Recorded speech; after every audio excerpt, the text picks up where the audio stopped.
porque las válvulas están abiertas. Entonces la sangre intenta volver a la orina. Entonces ahí está la función primordial, esencial de la válvula. Esta válvula se cierra y no permite el flujo de sangre desde el ventrículo hacia la orina. Y gracias a que la válvula se cierra, puede aumentar la presión hasta que llega a los 80 milímetros de mercurio en el caso del ventrículo izquierdo y a los 16 milímetros de mercurio en el caso del ventrículo derecho, y se abren las válvulas sigmoideas. Pongamos el ejemplo ahora de la válvula aórtica. Luego de que se ha producido la sístole y hay la inyección de la sangre, ¿verdad?, hacia la aorta, el ventrículo queda prácticamente vacío. No está vacío porque queda todavía unos 50 ml de sangre, que es el volumen. ¿Qué volumen? Telesistólico, ¿no es verdad? Este volumen telesistólico que queda, bueno, es lo que va a quedar. Pero en cuanto a las presiones, ¿cuánto hay de presión en el ventrículo? 0 milímetros de mercurio cuando termina la sístole, ¿no es verdad? Entonces, ¿y aquí cuánto hay? 80 milímetros de mercurio, que es la presión en la aorta cuando empieza la diástole. ¿Y qué sucede? Hay una diferencia de presión. La sangre intenta volver desde la aorta hacia el ventrículo. Entonces se cierra la válvula sigmoidea. Esa es la función de las válvulas, esa es una función esencial. Garantizan entonces la circulación anterógrada, que siempre la sangre vaya de atrás hacia adelante y nunca vuelva hacia atrás. ¿Qué sucede cuando fallan estas válvulas? Cuando hay una insuficiencia, por ejemplo, ahí va a haber un flujo retrógrado. Las válvulas no van a poder detener la sangre que está en la aorta y, vean, la sangre va a volver y este volumen telesistólico va a aumentar, y además hay un volumen de sangre que está pasando desde la aurícula hacia el ventrículo. Esto va a hacer que aumente el volumen, aumente la presión y aumente una presión retrógrada hacia la aurícula y luego hacia las venas, y con lo que va a haber una resistencia al retorno venoso. Por eso es importante la función de las válvulas. Entonces, tenemos, luego de ese recuerdo anatómico y fisiológico, entonces hablaremos ya sobre las válvulas cardíacas. Entonces tenemos las dos válvulas auriculoventriculares que impiden el flujo retrógrado desde los ventrículos hacia las aurículas, ¿no? Estas dos son la bicuspidia, la que está en el corazón derecho, y la mitral, la que está en el corazón izquierdo. Luego tenemos la aorta y la pulmonar, que impiden el flujo retrógrado desde las arterias hacia los ventrículos, y tenemos la pulmonar, que está en el ventrículo derecho, y la aorta aórtica, que está en el ventrículo izquierdo. Esas dos válvulas. Ahora, bueno, esto es más anatomía. El funcionamiento normal de las válvulas va a traer como consecuencia lo que conocemos como los tonos cardíacos. Estos son los ruidos, los sonidos que escuchamos debido al funcionamiento del corazón. Muchas personas creen que estos tonos se dan porque el corazón se contrae, porque el músculo produce un ruido al contraerse y al relajarse. Y eso no es así. Estos tonos cardíacos se producen cuando estas válvulas se cierran, no cuando se abren tampoco, sino cuando se cierran. Es como, fíjense, cuando abrimos una puerta, no hay ruido, ¿no es verdad? O sea, a no ser que las bisagras estén mal aceitadas, ¿verdad? Pero cuando cerramos, el golpe que produce el cierre de la puerta, produce un ruido o no. ¡Bum! La puerta. Lo mismo ocurre con las válvulas. Cuando las válvulas se abren, no hay ningún tipo de ruido, no se escucha nada. Pero cuando se cierran, sí se escucha. Y entonces tenemos varios ruidos o tonos cardíacos. Dos principales, el primer ruido y el segundo ruido, el primer tono o el segundo tono, que están directamente relacionados cuando las válvulas se cierran, con el cierre de la válvula.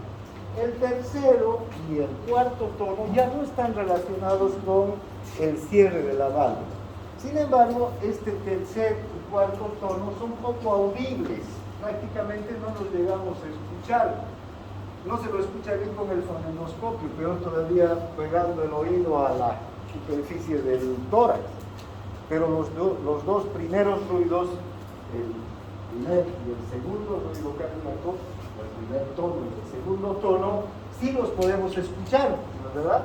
Incluso en la noche podemos escuchar nuestro propio corazón, a veces cuando estamos preocupados o agitados, suena, ¿verdad? Entonces, son audibles, tienen un umbral de audición. En cambio, el tercer y el cuarto tono no son audibles al oído. Sí son audibles cuando utilizamos un instrumento especial que es el fonocardiograma, ¿no? Que amplifica el sonido. Después, con el estetoscopio o con el oído simplemente no los vamos a poder escuchar. Ahora, ¿en qué momento escuchamos los ruidos cardíacos? Fíjense, aquí tenemos el ciclo cardíaco, la sístole y la diástole. Y observamos que aquí hay unas ondas de sonido que nos muestran la presencia de ruidos. Aquí tenemos un ruido o un tono, aquí tenemos otro, aquí otro, y aquí también hay otro que es pequeño, casi no se lo siente, pero aquí hay otro tono. Ahora, vean, hemos dicho que estos ruidos se producen cuando se cierran las válvulas. Entonces, hagamos un repaso del ciclo cardíaco y recuerdan cuando la sangre pasa de la aurícula al ventrículo, estamos en el periodo de la diástole, ¿no es verdad? Perfecto. Ahora, cuando el corazón se empieza a contraer y se contrae, es la sístole. Ahora, ¿cuándo es que se cierra la válvula auriculoventricular? En el momento en el que empieza el periodo de contracción isovolumétrica, al inicio de la sístole. Entonces vean, el corazón empieza a contraerse, aumenta la presión y se cierra esta válvula con fuerza. Y entonces escuchamos el primer ruido cardíaco, donde al principio de la sístole. Siempre al principio de la sístole vamos a escuchar el primer ruido cardíaco. Este primer ruido cardíaco entonces se produce como consecuencia del cierre de las válvulas auriculoventriculares. Si ustedes recuerdan, las válvulas auriculoventriculares son válvulas que están compuestas por valvas, ¿no?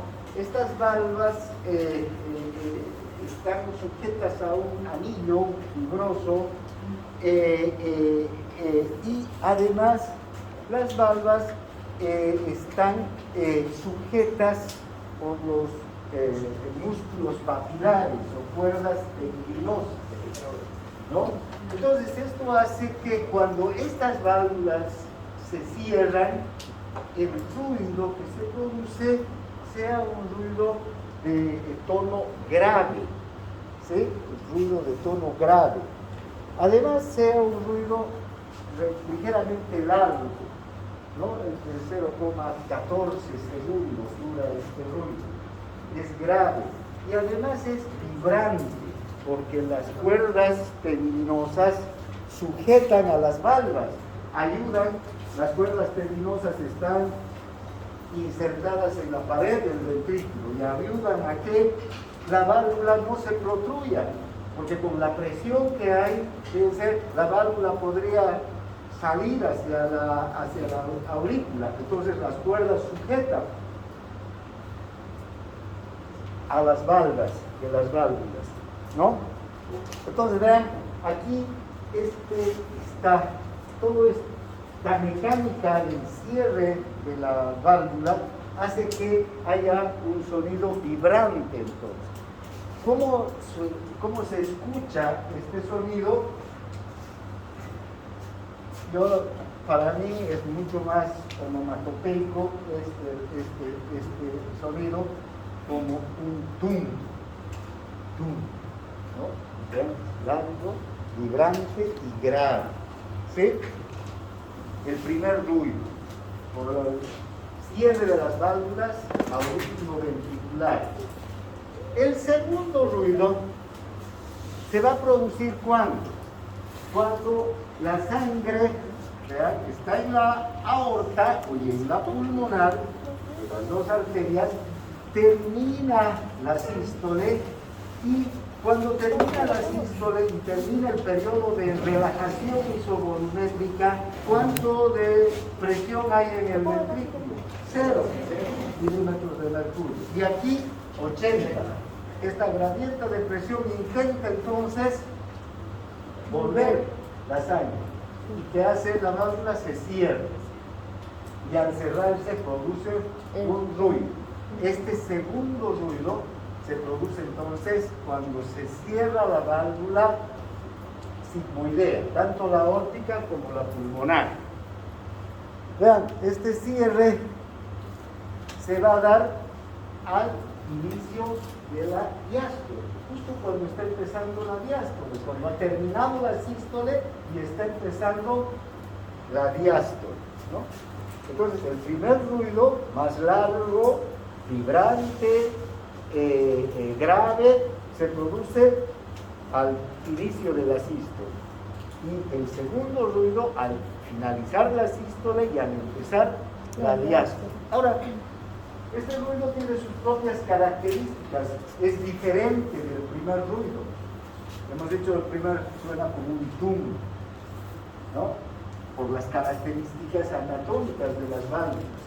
Pero si ustedes recuerdan, las válvulas sigmoideas tienen también un anillo fibroso, pero es un anillo fibroso muy resistente, ¿no? De hecho, digamos, se ha desarrollado este anillo fibroso para resistir grandes presiones, y las valvas también de las válvulas están muy sujetas al anillo fibroso y resisten grandes presiones. Entonces, cuando la sangre intenta volver, el cierre de las valvas es un cierre hermético que produce un ruido seco, ya no vibrante. Produce un ruido agudo y además corto. Dura aproximadamente unos 0,11 segundos ese ruido, el segundo ruido, ¿no? En relación a 0,14 del primero hay una diferencia. Además es un ruido seco, agudo. Este ruido lo podríamos onomatopeizar con este término, ta. Entonces, fíjense, podemos oír entonces en el corazón un tum, ta, tum, ta, tum, ta. Tum, se cierran las válvulas auriculoventriculares. Ta, se cierran las válvulas sigmoideas. Es eso lo que produce los ruidos cardíacos. Además hay un tercer y hasta un cuarto ruido cardíaco. Fíjense, este tercer ruido cardíaco, aunque no es audible, vamos a ver, antes de hablar de estos ruidos, también el gaito van a leer ustedes look, look, en realidad da love, porque estos son términos ingleses, ¿no? Del inglés, de la traducción. Entonces, ¿qué son las diferencias que habrían entre los dos ruidos? Para mí es mucho más práctico el tum-ta, diferencia bien, pero pueden ustedes utilizar el tum también, ¿no? Bien.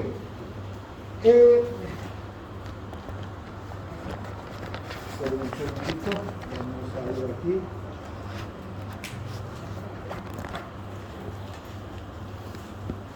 Aquí, fíjense, si esta es una gráfica de audición, ¿no? Este es la frecuencia, ¿no? En decibeles, que son las unidades del sonido. Esta es la frecuencia en decibeles de los susurros, de cuando hablamos susurrando. Entonces, cuando escuchamos un susurro y él le susurra a su compañero, yo no voy a escuchar, ¿no es verdad? Desde aquí, pero el compañero sí me va a escuchar, porque me va a hablar al oído, cuidado, cerca. Los ruidos cardíacos, el primer y el segundo ruido cardíaco, están más o menos en este umbral, como el de los susurros. Este sería el umbral del habla, de cuando hablamos, ¿verdad? Entonces, pero los ruidos cardíacos estarían en este umbral, el primero y el segundo. Por eso es que si nos acercamos hacia el tórax, y otro día si apoyamos nuestro oído, nuestra oreja en la superficie del tórax, vamos a oír los ruidos, porque tienen ese umbral, el umbral de los susurros.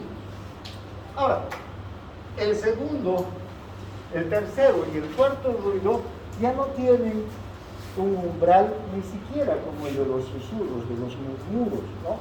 Vean, el tercer ruido cardíaco, ¿cuándo se produce? En la mitad de la diástole, ¿no? ¿Cuándo?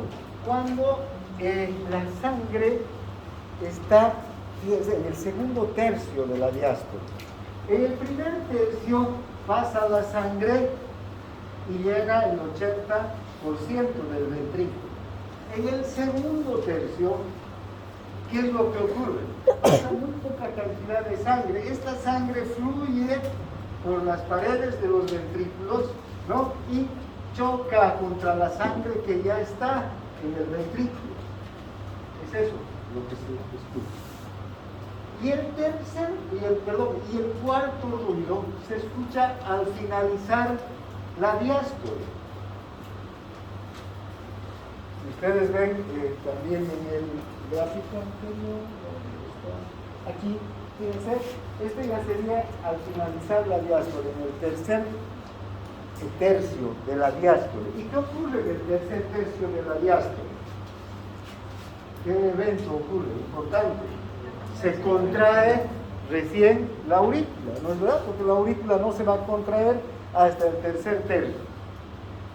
No es como el ventrículo que se contrae durante todo el periodo de eyección. Aquí solamente en el tercer tercio, en este tercer tercio de la diástole, se contrae la aurícula. Y al contraerse, ¿qué hace? Hace pasar el 20% de sangre, ¿no? Y queda ya sin nada de sangre. Eso es lo que produciría el tercer ruido. ¿Está claro? O el cuarto ruido. ¿Está claro? Entonces, ahora, estos ruidos, reitero, los últimos dos no se escuchan. Ahora, ¿cómo escuchamos los ruidos cardíacos? Podemos escuchar apoyando nuestro oído en la superficie del tórax. Así fue como los primeros médicos lo hacían. Apoyaban el oído, ponían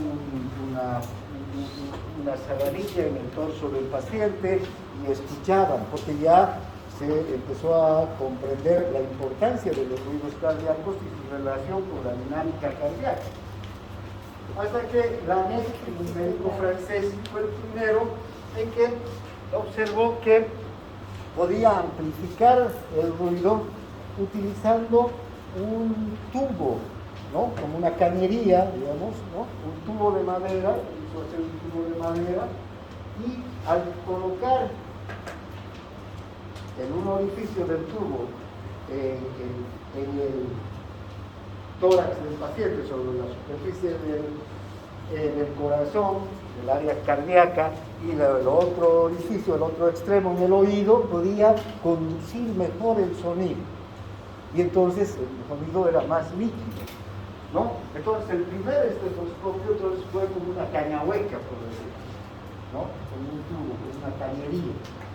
Fueron los primeros estetoscopios que utilizaron los médicos.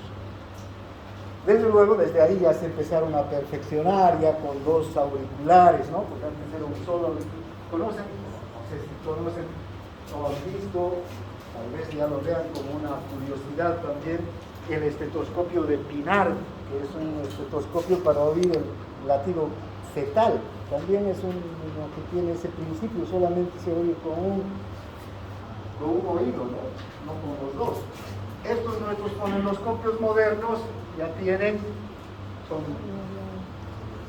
doble auricular, se lo escucha mucho mejor, además tienen una membrana en un lado, al otro lado una campana que mejoran los sonidos, amplifican los sonidos, etc. Y finalmente hay los estetoscopios con fonocardiograma que podemos ya escuchar con una amplificación eléctrica, electrónica, ¿no? del sonido. Bien, entonces esa es la característica de los ruidos cardíacos. Entonces, ahora, ¿dónde está? Si trasladamos entonces, para terminar ya esta explicación, vean los ruidos cardíacos al ciclo cardíaco, a nuestro diagrama de Huygens, que deberíamos conocerlo, pero de memoria. Vean, el primer ruido, el TUM, cierre de las válvulas auriculoventriculares, al empezar la sístole. El TA, el segundo ruido, cierre de las válvulas sigmoideas, al finalizar la sístole y al empezar la diástole.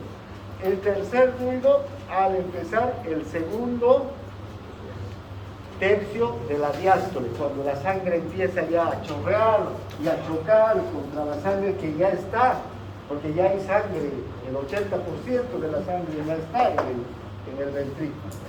Y el último ruido que debería estar aquí, ¿no? En el tercer tercio de la diástole, cuando se contrae la aurícula. Entonces lo ubicamos ya en el diagrama de Huygens a los ruidos cardíacos.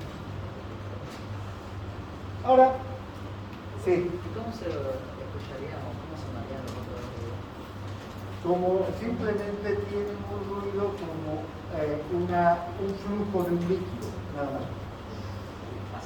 El tercero como de periodo de llenado. Cuando choca la sangre. Claro, choca la sangre, pero es como un burbujear, como un chocar de líquidos, nada más. Pero muy, digamos, sutil es este ruido, ¿no? ¿Se puede escuchar, digamos, un tercer ruido como el... Con el estetos no van a escuchar. El tercer y el cuarto generalmente es con fonocardiograma. Tampoco, no, porque no hay patologías que estén relacionadas con estos ruidos. ¿Ya? Bien. Ahora, ¿cuáles son las áreas de auscultación? ¿Dónde se ausculta? Podemos escuchar los ruidos cardíacos poniendo nuestro oído en el abdomen también, si ustedes quieren, porque puede haber una proyección de los ruidos, ¿no es verdad? Pero ¿cuáles son los lugares donde vamos a escuchar los ruidos y que nos van a comunicar específicamente del funcionamiento de una válvula? Porque queremos saber cómo funcionan las válvulas, ¿no es verdad? Para eso oímos los ruidos cardíacos. Cuando oímos que los ruidos están normales, tunta, tunta, tunta, no hay problema. Pero cuando vimos que los ruidos están anormales, entonces deberíamos identificar cuál de las válvulas está fallando, porque cuando falla la válvula vamos a tener un ruido diferente. Van a haber lo que se conoce como soplo cardíaco. El soplo cardíaco no es más que un ruido anormal, y eso se debe a que alguna de las válvulas está fallando, no está funcionando normalmente, no está evitando el flujo retrógrado. Entonces, cuando vamos a auscultar, tenemos 4 áreas de auscultación. Para empezar, el área aórtica, el área pulmonar, el área mitral y el área tricuspide, ¿no? Ahora, vean, el área aórtica se sitúa en la parte alta, a lo largo de la arteria aórtica. El área pulmonar, a lo largo de la arteria pulmonar. El área mitral, sobre la punta del ventrículo izquierdo. Y el área tricuspidia, sobre el ventrículo derecho. Ahora, si recordamos, en realidad este es un esquema muy